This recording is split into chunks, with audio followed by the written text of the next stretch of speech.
All right, shalom, everyone. We are getting on to the next chapter in Truth and Lies, all about the Jehovah's Witnesses. Okay, we're going to be talking in this chapter, really looking at their claim of cross or stake. Okay, let's start with the Reasoning book, page 89. The opening paragraph talks, as usual, by quoting secular third party, often as the WBTS does, to support their false doctrine. Okay, let's examine that. Okay, so this is page 89. Okay, the Imperial Bible Dictionary acknowledges this, saying, the Greek word for cross, steiros, properly signified a stake, an upright pole, or a piece of paling on which anything might be hung, or which might be used in impaling, fencing in a piece of ground. Okay, and this was edited by P.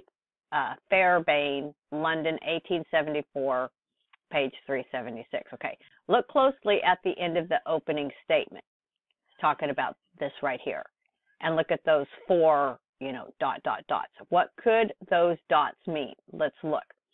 Do you think an honest, trustworthy, Christian-like society would be honest in its references? They are as honest as the thief comes in the night. What liars? Okay, so we're going to go to the actual Bible dictionary. Okay, 1874, page 376, okay, and I've already linked this so you can go see this for yourself, okay. Now, we're looking for this paragraph, which might be used in impaling, fencing in a piece of ground.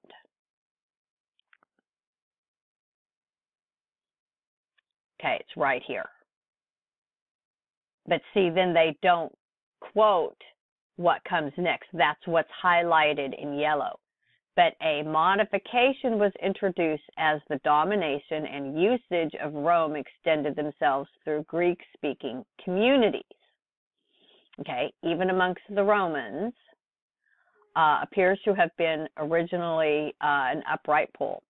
And this always remained the more prominent part. But from the time that it began to be used as an instrument of punishment, a transverse piece of wood was commonly added. Okay? Now it says not, however, always, even then. Then it talks a little bit more, okay? Now, it's talking about some of the ways, one sort suspending by the head, persons bent towards the earth, others transfixing them through their secret parts, and then others extending their arms on a patibulum, if I'm pronouncing that right. There can be no doubt, however, that the latter sort was the more common, and that about the period of the Gospel age, crucifixion was usually accomplished by suspending the criminal on a cross piece of wood. Okay?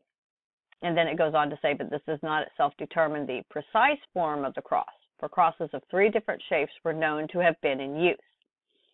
One, and that probably the most ancient, was in the form of the letter T, which, as commonly written, consisted simply of a perpendicular line with another laid across the top, making two right angles, T, like right here. In the earlier Christian writers, this letter is often referred to as a symbol of the cross, and on account of such resemblance, Lucian, in his usual style, preferred a charge against the letter. The letter X represents another sort, which has received the name of St. Andrew from a tradition on the cross of this description. Okay, that's all it says. Okay. So,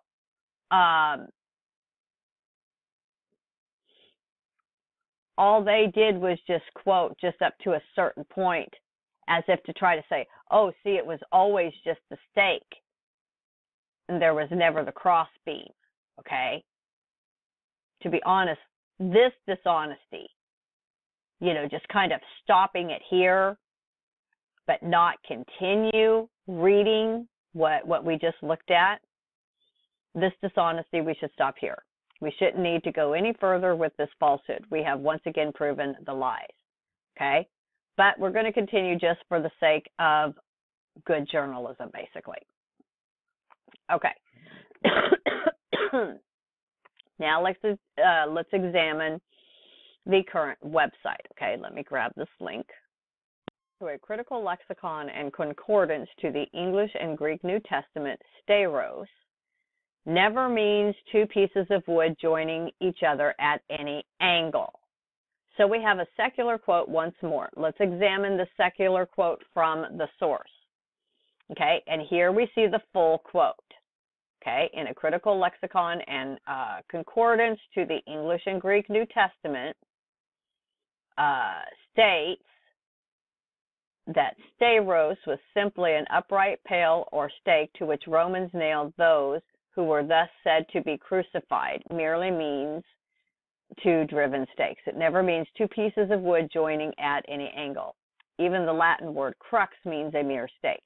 The initial letter X, Christ, was anciently used for his name until it was displaced by the T, the initial letter of the pagan god Tammuz, about the end of century 4.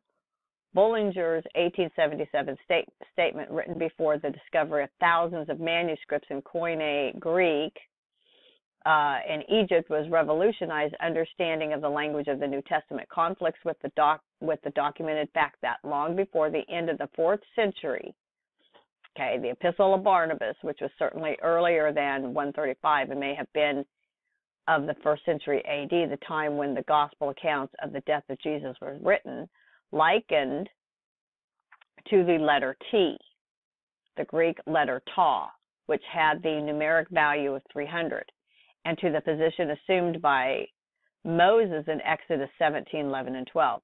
The shape is likened to that of the letter T, also in the first words of the trial of the court of vowels among the works of 2nd century Lucian and other 2nd century witnesses to the fact that at that time, the steiros, because that's the Greek word, was envisaged as being cross-shaped and not in the form of a simple pole, are given in dispute about Jesus' execution method.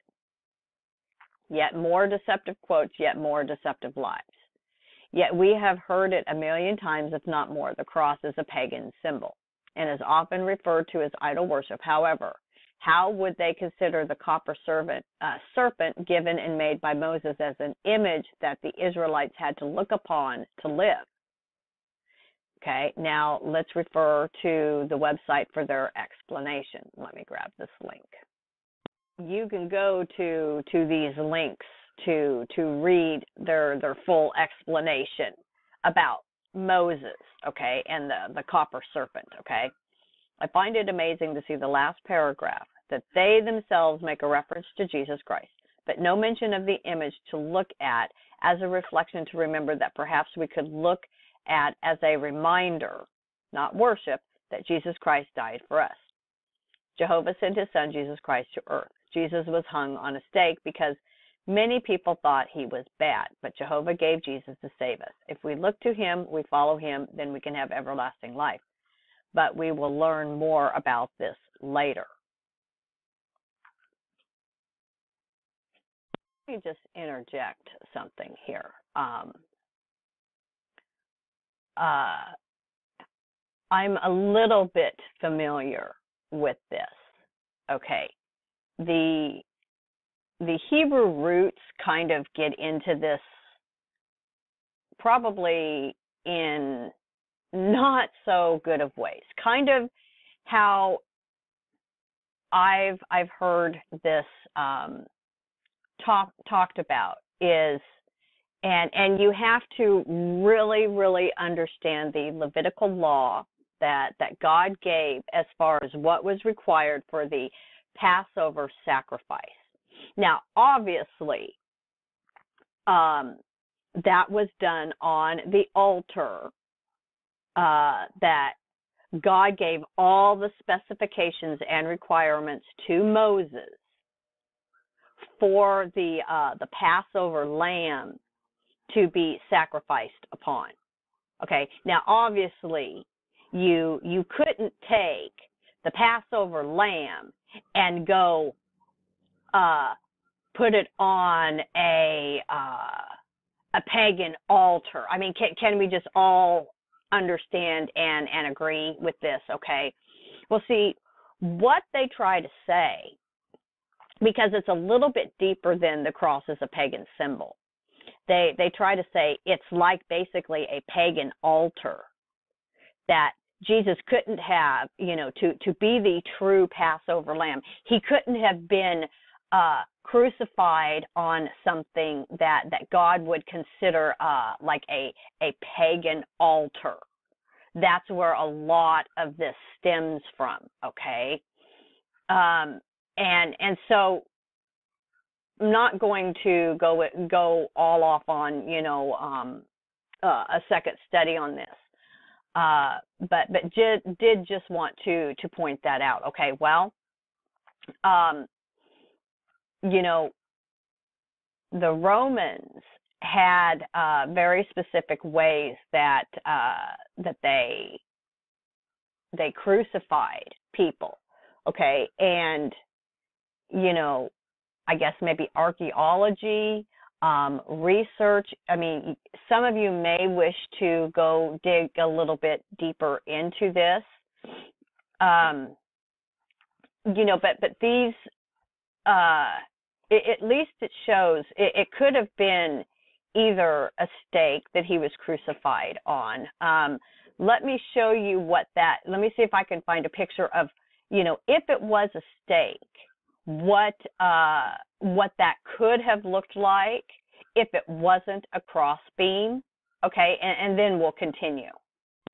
It could have looked something like this, but let me see if I can find this other picture to show a little bit different hand and feet positioning on if it was a stake without the crossbeam.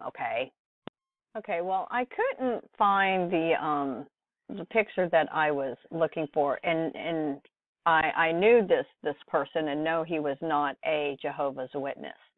Okay, he had drawn a picture, but the hands were on either side of the pole, driven through the wrists, and the feet on either side of the pole. Because I do have one picture I want to show you, and I'll leave you the link to this article. Okay, this is from womeninthebible.net, Bible Archaeology on Crucifixion. This is an original ankle bone of a crucified man excavated with a reconstruction of the bones. Okay, because see, you can see it here.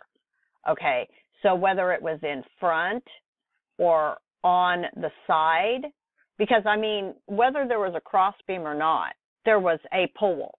I mean, we all have to understand there was a straight pole. Okay, and like here's another one, a photograph of the ankle bone of a man found. The original nail is still lodged firmly in the bone of the crucified man. Okay, and it was one of the ossuaries where the bones of a young man who had died in his mid-20s, crucified at about the same time as Jesus. Okay, the nail was still lodged in the heel bone of the man. Apparently, the people who buried him had been unable to pull it out. There was even a small wedge of wood remaining between the heel bone and the head of the nail, which had been put there by some Roman soldiers to hold the nail and his foot firmly in place. Okay, and it said both his leg bones had been smashed, something that was done to hasten the death of the crucified man. The Gospels describing Jesus' death emphasize this did not happen to him since he died quickly. Okay, so I'll leave the link to this, but I just mainly wanted to show you just a couple of pictures. Okay, back to the book Truth and Lies. However, all of these semantics does nothing to prove that Jesus was put to death on a cross or a stake. Does it not? What does it matter? He died for our salvation. Absolutely. For example, just because the Romans were pagans does not mean they put Christ to death on a torture stake instead of a cross. Okay, in order to make their point, the Watchtower Society has removed all reference to the cross in its New World Translation of the Holy Scriptures, replacing it with torture stake. The cross has no religious meaning apart from that assigned to it by those who make reference to it. It was an instrument by which the Son of God was put to death on our behalf. If some worship the image of a cross, that is without doubt outside the will of God. Yes, absolutely. But if some recall the love of God at the sight of the symbol, it makes little difference whether the stake has a cross beam or not. What it means to the Christian and what it calls to mind ought not to be considered pagan nor outside the bounds of true Christianity, as it says in Galatians 6:14. But God forbid that I should glory except in the cross of our Lord Jesus Christ, by whom the world has been crucified to me and I to the world. Whilst we are on the topic of the cross being a pagan symbol, so is your wedding ring, that you appear hypocritically to be able to put on that every morning before you go on the service work. But no, after some months of research and starting to read the Bible, this is what manifests itself to me. The Kingdom Interlinear Bible, translated by WBTS. And it's Matthew 27:22. Okay, now look at the single Greek word that the WBTS translates. Right here. They translate this as 6 words, let him be put on the stake. The word is crucify. It fits more to cross than 6 words stated above to make it fit into a doctrine. Okay, what is that doctrine? The doctrine that everyone else is wrong. Yeah, it just means crucify, Greek letters. Okay. Another example is Matthew 28:5. Okay.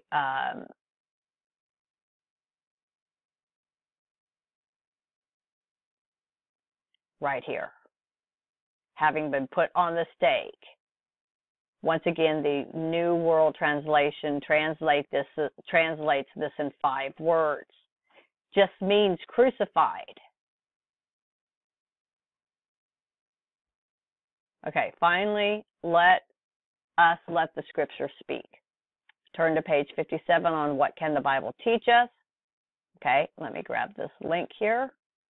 Okay, finally, several scriptures about Christ being raised bodily. Jesus answered them, destroy this temple, and in 3 days I will raise it up.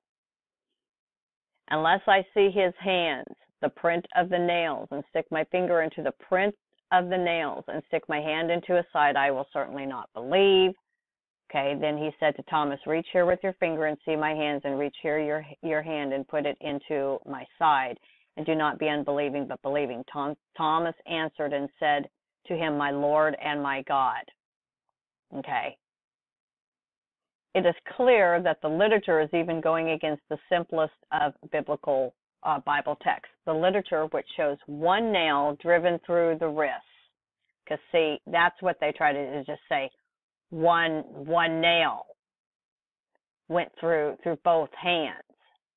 But it says hands, the print of the nails, plural, basically, is what he's showing, okay? Okay, even if it was only one nail, at least they should have showed it through the hands. Why don't they show that?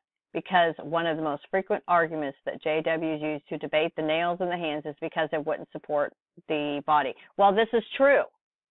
Okay, they've done scientific research. Okay, and I'm trying to think. Kat did this video about how this. Excuse me for just a minute. This is Mandela Effect related. Okay, about how now it shows that his arms are sagging. That it's not your pretty picture here. You know, he's just, you know, he's just relaxing there on the cross. No. they've been able to prove scientifically what happens to the body. Okay, whether there was a crossbeam or not, the body sags down. Well, Kat didn't like that, and I was given quite a few links. Let me find that video, and I'll give the link, because that they've been able to prove if the nails went into the hands, it would have ripped out. And the word for arm and hand is kind of like synonymous. And so a wrist, the wrist bones would have been the only place to have supported the nail. Okay, but the wrist, we can think of, it's still part of the hand. Okay, but you know, I'll leave the link to that video. Okay. Okay. Here's the video that I did on how Kat EYA mocks Jesus' crucifixion. Okay. And I talk about you know, what happens to a crucified body. Okay. So you may want, it's not a very long video, but I do give you some information. So I'm going to leave the link to this video in the description below. Okay. So back to the book. Do we not know that Christ being crucified was prophesied? Isaiah 54:3. And of course, you want to read the whole chapter to get all of the context. Okay, so I think I will go ahead and close this video out with at the close of this, because then the next chapter is going to be about worship of Jesus. Okay, and what the Jehovah's Witnesses has to say about worshiping Jesus. So please check all of the links in the description below. Anyone who has questions, you can always reach me. My email address is also listed in the description below. So with that, I will go ahead and just close out and bid everyone blessings and shalom.